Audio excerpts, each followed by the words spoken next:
Hello, everyone. Welcome to our podcast with Alana Busse. I'm Nora, your host today, and we are thrilled to have Alana with us. As you know, she's an expert in kitchen design and renovation, and she's here to share her insights on our topic today related to kitchen cabinets and cabinet refacing. So let's just jump right in. So, Alana, my first question to you today is what are the initial steps homeowners should take when considering new kitchen cabinets or replacing existing ones? I think the main step is what's the purpose of the new cabinets? Is it more of a functionality thing where you're not happy with the components inside, you're not happy with where the doors might be compared to drawers, compared to rollouts, maybe trash pullouts or spice pullouts, things of that nature? Versus is it just the outside of them that you're not happy with? Is it just your tastes have changed and now you wish you had, instead of white cabinets, you wish you had cherry cabinets or something along those lines? So it's really deciding what are the main driving factors behind replacing or refacing. Mhm. Thank you for outlining the important steps. And now I want to talk about assessing the current state of someone's kitchen. It's often a key step in decision-making process. So, how important is it to assess the current condition of kitchen cabinets before deciding on replacing or replacement? So we always want to make sure what condition the existing ones are in. If you're looking at doing a reface, that's very important because you're going to be keeping the existing cabinet boxes and you're simply going to make them look different on the outside. So if your cabinets are maybe particle board, they've gotten wet, they're starting to fall apart, things of that nature. There might be structural damage. Sometimes we go into homes and they maybe had a little flood and working with insurance companies or something like that. Then you can't really reface. You don't want to apply the brand new material on something that doesn't have a good structure underneath. So we always want to examine the existing cabinets to make sure that refacing is even an option or if replacing might be the better way to go. That makes a lot of sense. Thank you for the insight.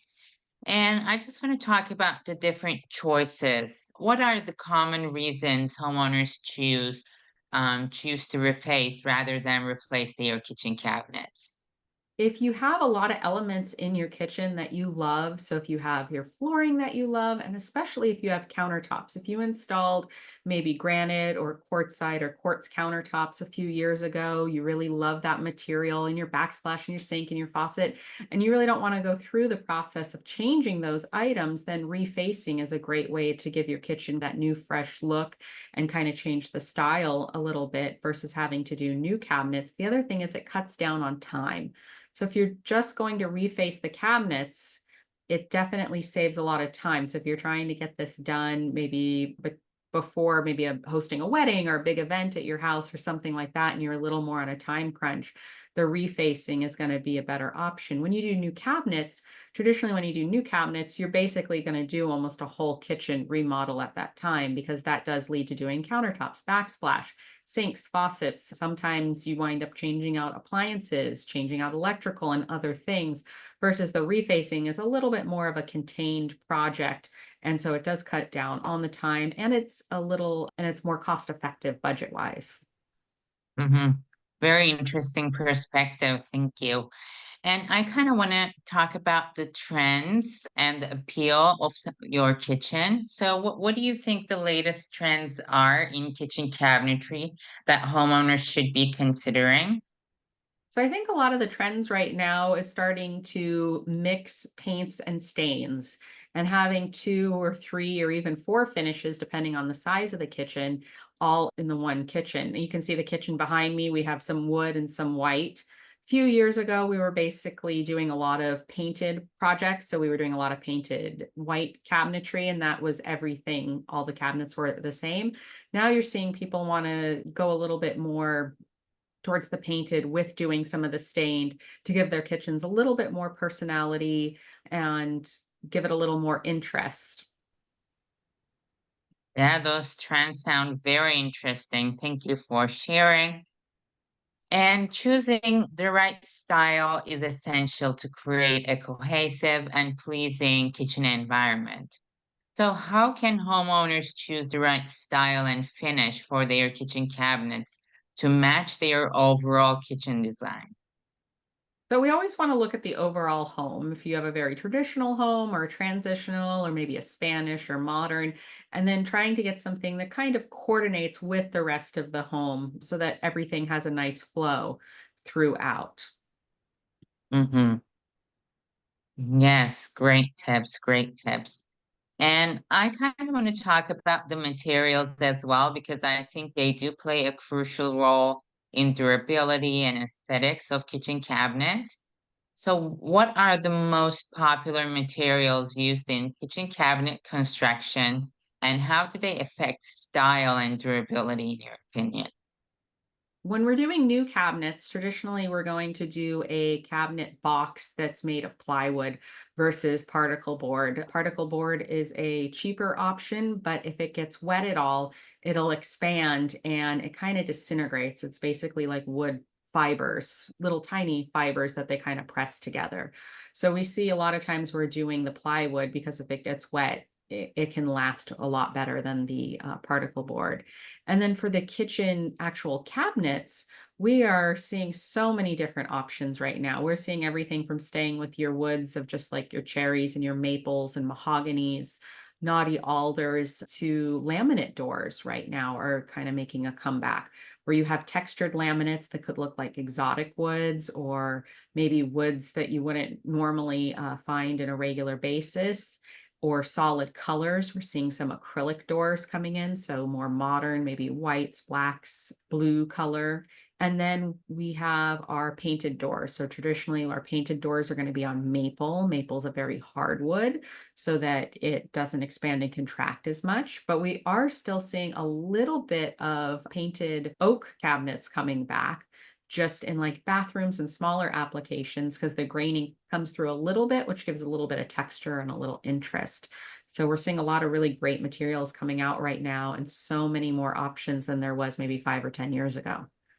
Mhm. And I want to focus on refacing versus replacing.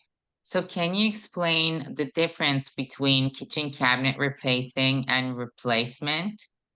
So with refacing, first we determine if your cabinets are in good condition, the cabinet boxes. We'll actually keep the cabinet boxes and we take the door and drawer fronts off of those cabinet boxes.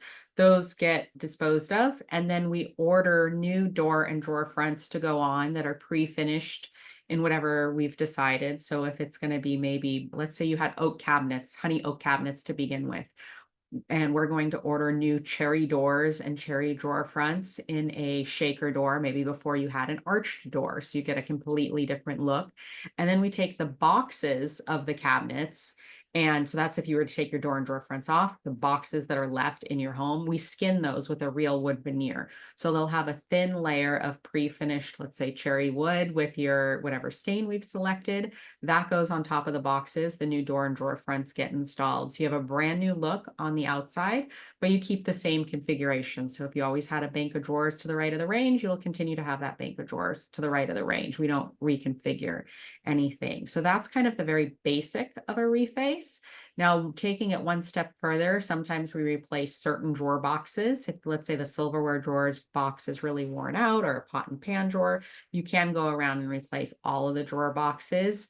And then you take it kind of one step further if you want to add any components. So maybe you have a pantry and you want to add some rollouts or other items you may want to add to the cabinets. You can start getting to reconfiguring some of those cabinets, but once you start modifying and adding different things, you start really getting closer and closer to the point of new cabinets. And then your only cost savings would be the countertops and things that you're not having to replace by being able to keep the existing cabinets. Thank you for clarifying the differences. And what do you think the key factors are that determine whether refacing or replacing kitchen cabinets is a better option? I think one of the main driving factors is going to be budget. If you are trying to stay within a certain budget, maybe this is the way we can give you a whole new kitchen look, but we don't have, but without the higher end price. The other thing is condition of your existing cabinets. Can they be refaced? And then it comes down to, are you wanting to reconfigure them? Are you happy with your countertops, your flooring, your backsplash? All of those items kind of factor in to see if a reface is better or new cabinets are better. But a lot of times, one or the other is drastically better. And sometimes we kind of give the client the option because they're kind of falling in between, and we let the pros and cons into in your specific job. This is why a reface might be better, or this is why new cabinets might be better. Because for everybody, it's a little bit different. And how can refacing existing cabinets give a kitchen a new look without, the complete overhaul?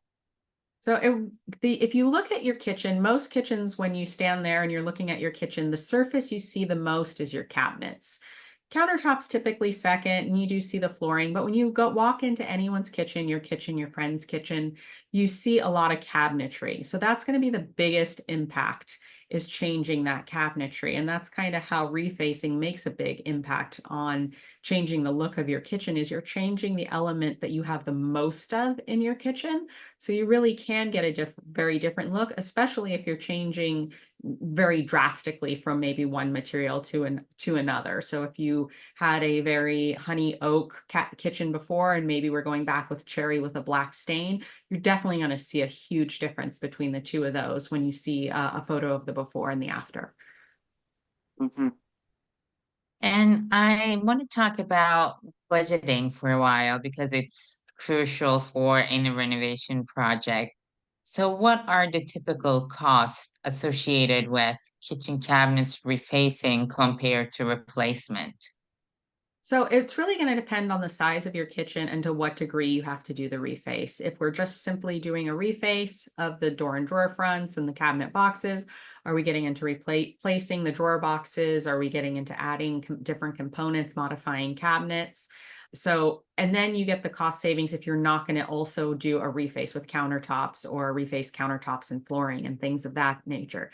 So if you are strictly going to do a reface, you're probably looking at a quarter of the cost of doing a whole kitchen. Because when you do new cabinets, you are entering into kind of a different price point, because not only will the cabinetry traditionally be more, but you have all the other elements that you're not reusing, like your countertops or maybe your flooring or your electrical or certain things. So you have those extra costs. So the reface, typically, if you're just going to stick with a basic reface, it's probably going to be about 25% of doing a whole full-blown kitchen with new cabinets and countertops and materials. So let's talk about budget a little bit more. How can homeowners budget effectively for cabinet makeover project? I would say it's really, if they give us a call and we can take a look at the project, and then we can kind of give you some ballpark ideas of what the pricing is. I have worked with a couple people too lately that they know they don't want to remodel in this moment, but they know it's kind of the 3 year to 5 year plan. And they've sent us over a couple of photos. We've taken a look and we've thrown out some rough prices, so they kind of know where they're going to be sitting when they do decide kids are going to graduate, move out, and then they're going to go ahead and do a project, and they know what they need to set aside. So that really works best, because everybody's kitchen's kind of a very different size. And with a reface, every component is custom. There is no door or drawer that is just in stock that's going to happen to fit your existing kitchen. So we do have to order everything customized. So it does kind of vary the price a little bit, but we are more than happy to, take a look at your project, and we can run and give you a rough ballpark, and you can kind of see where that's hitting. Hey, amazing. I'm sure our listeners will love this. And saving money without sacrificing quality is always a top concern for homeowners. So, what are some cost saving tips for homeowners that you can give and they want to update their kitchen cabinets? So the cost saving tips is kind of first figuring out what you want to do in the kitchen, and then maybe how long you're going to be there, so you can get a better idea of how much you want to invest. So if you don't want to maybe do a full-blown kitchen and make it super personalized to your style, if you're going to just sell this house in a year or two. So that's a pretty good cost savings. And then the other cost savings is if there's anything in your kitchen you'd like to reuse, that's going to be a cost savings. And then maybe that layers on some other elements. So if you're going to keep your countertops, then we're doing the reface, and that's going to save you more than doing the whole kitchen. But we can try to figure out little cost savings here and there on the reface. And then the other part of that is keeping the components. If you keep with just a straight reface and you don't modify cabinets and you don't add some of the bells and whistles inside, that's really going to be a big cost savings, because sometimes retrofitting existing cabinets can definitely add on to the cost to get the mechanisms and different things that are custom to go inside. And how long does it typically take to reface or replace kitchen cabinets? And what factors can influence this timeline? So we always want to get everything into our position before we start any project so that either the reface or the new cabinets can go as quickly as it possibly can. When we're doing a reface, we're going to measure everything, get everything ordered, and then get you scheduled. So once we show up to actually be in your kitchen to the time we kind of leave your house and we're done with the project for a reface, you're probably at about 2 weeks time, and it could be a little bit less depending on the size of the kitchen. And then when you're doing new cabinets, you're traditionally doing a whole kitchen project. And when you're doing a whole kitchen project, you're closer to 2 months, and you can even extend a little bit out from there depending on what the scope is. So it is a big, you're looking at, a 25% time savings if you're doing a reface versus having to do a full-blown kitchen with new cabinets. That's a helpful overview of timeline. Thank you so much. And as we know, preparing your kitchen ahead of time can ensure a smoother installation process. So, what should homeowners expect during the installation process, and how can they prepare their kitchens in advance? So before we start a reface or new cabinets, you always have to clean out and remove everything that's in your existing cabinets. So we always recommend homeowners maybe take a weekend or the week before, and you always want to have 3 piles: keep, donate, trash. This is really your time to go through everything. You don't need to own 10 turkey basters. You can check expiration dates on everything in the pantry, and you're going to need to pack everything up. That way, when we get there, we can start laying out our protection. We have protection for the flooring, plastic curtains, different things depending on where your kitchen's located and path of travel and things of that nature. And that's going to make everything go very smooth if all of that is packed up. If you do need help packing that, we also offer that service, but most clients do pack up their own stuff. But when we get there, we want to just start the project and get it going right away. So we do kind of ask you to pack up everything, because also it's easier. You can go through it. You know what you use, what you don't use, what you maybe want to donate, and what's going to go back into the kitchen, so that it can be very efficient when you load everything back in. If you're not holding on to maybe the 10-year-old rice cooker you got for a wedding gift that you never used, or other items that maybe you don't need to still keep that should move on to someone else. Thanks for the preparation tips. And I want to talk about functionality now. So, maximizing storage and usability is key to a functional kitchen. So, how can someone, a homeowner, maximize storage and functionality with their new or refaced kitchen cabinets? So if you're really in a storage crunch and you really do need extra storage and you need it to be more efficient, new cabinets are really your best option. Most older cabinets in your home that we reface are framed cabinets, and they're just not as efficient as a frameless or full access cabinet that gives you more room in your drawers. Since most of our storage that we use is going to be our drawers and that bottom shelf of our kitchen cabinets, most of us, myself included, can't really reach past that first shelf, maybe that's a little bit onto the second shelf of our upper cabinets. So going with new cabinets that are frameless definitely helps to maximize our storage. And there are so many amazing options for bells and whistles inside of the cabinets to make everything more easily accessible and organized. So we do tray dividers, or we're going to do cutlery dividers, or we're going to make sure maybe you have a special divider and there's an area just to put like the melon ballers and the little spoons and everything you need, so you know exactly where it is to get to it quickly and you can find it very easily. So you can really customize when you're doing new down to kind of, every little inch. We take photos of everything that's in your existing cabinets to figure out how it's all going to be stored. So maybe you have a lot of saran wrap or a lot of Tupperware or a lot of dishes. And so we want to make sure we build in that proper storage.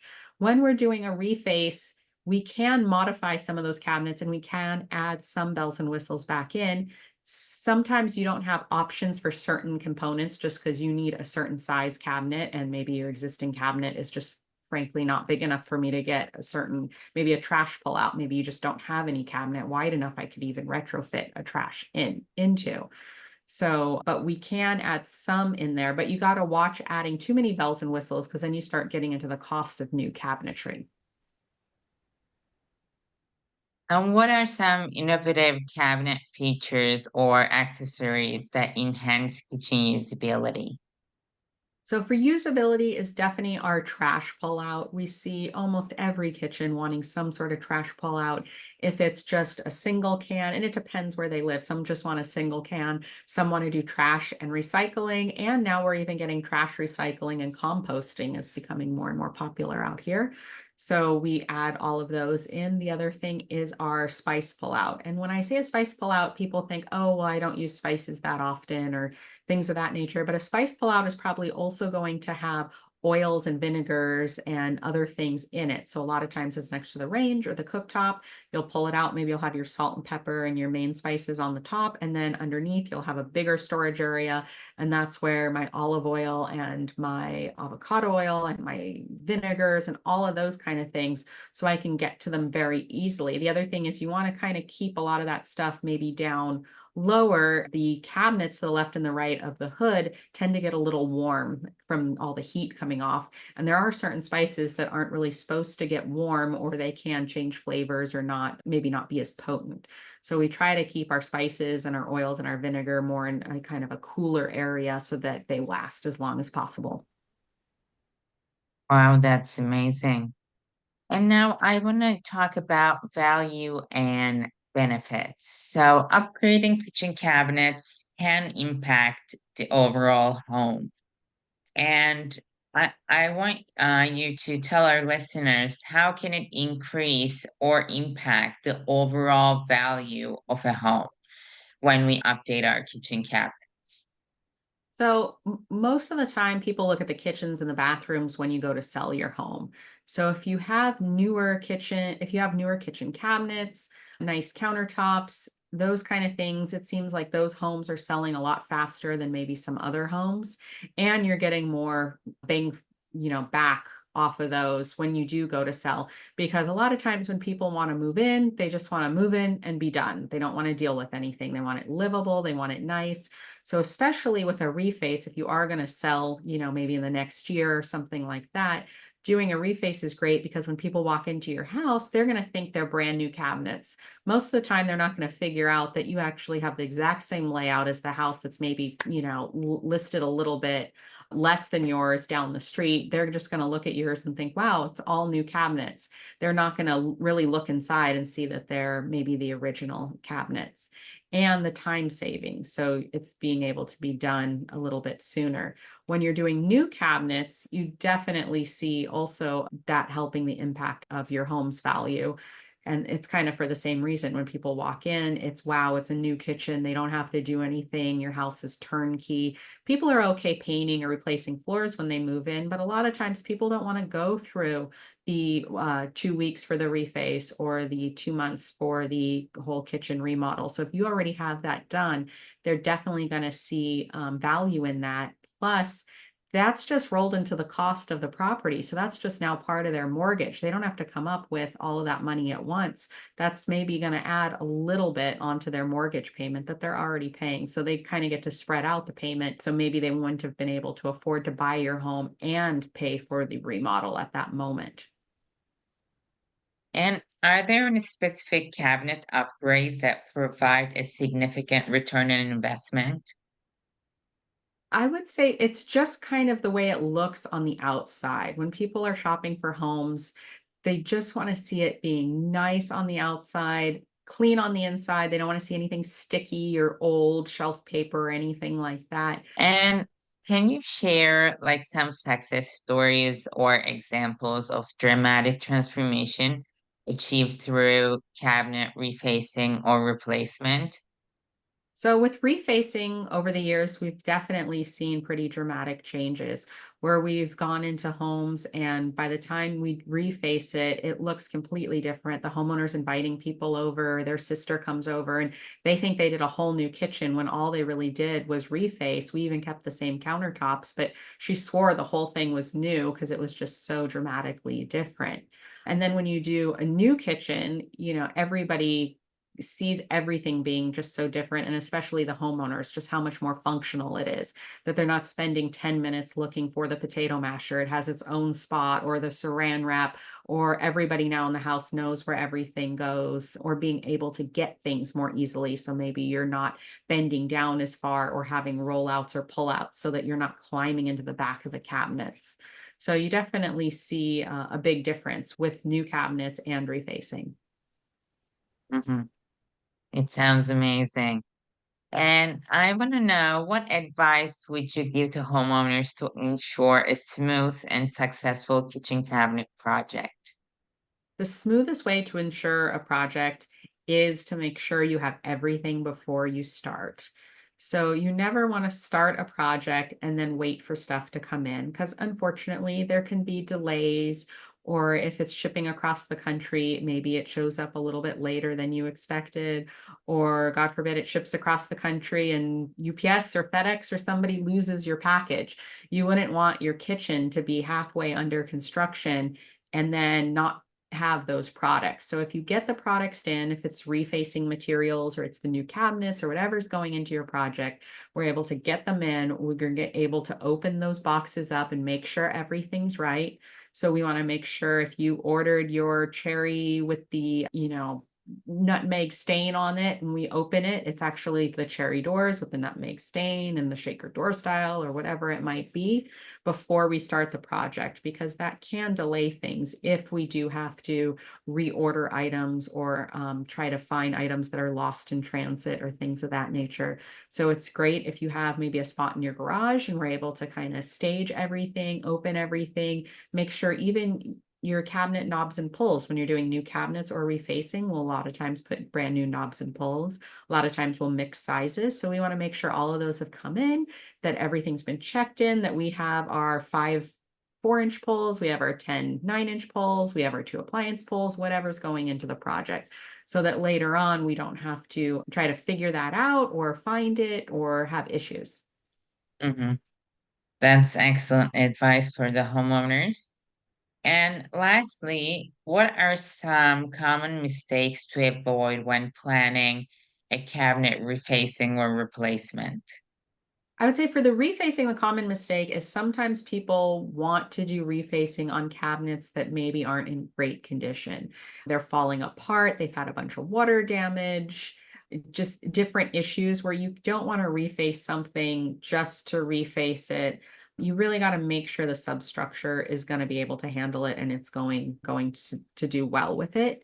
And then for new cabinets, I would see making sure you get what you want. New cabinets, yes, it's most cost effective to not add on the bells and whistles, but the number one thing people regret for a kitchen remodel is not adding on the cabinet bells and whistles.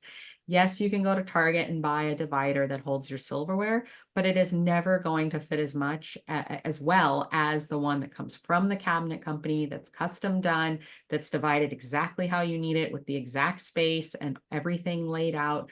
Those little items that are going to make a huge difference in the functionality of your new kitchen if you have those things that are really designed for you. And the other thing is knowing what storage you need. Everybody's different. The amount of storage I need compared to the amount of storage you need, compared to the amount of storage people watching this need is all different. So it's really taking inventory of what you have. I've had clients that have had way more Tupperware than I thought somebody would have, or way more flower vases, or way more spices. But I wouldn't have specifically known that if I didn't look through all of their cabinets to see what do they have a lot of, or how they're storing it. Do they have everything still in the original, all of the original bags the food came in? Or are they the people that more likes to pour everything into like the OXO containers and everything's labeled and organized and they're all squared? Those two different types are going to have two different types of storage. So we really want to customize the storage for each client. And the best way to do that is to figure out what you have so we know how best to store it and what storage you need. Wow, thank you. It was great information and great insight. So, Alana, I wanted to thank you for today, and to our listeners, thank you for joining us today. You have shared your valuable perspective, and it was a pleasure having you on the show. And to our listeners, thank you for tuning in. If you enjoyed this episode, we'll be back. And until next time, happy remodeling.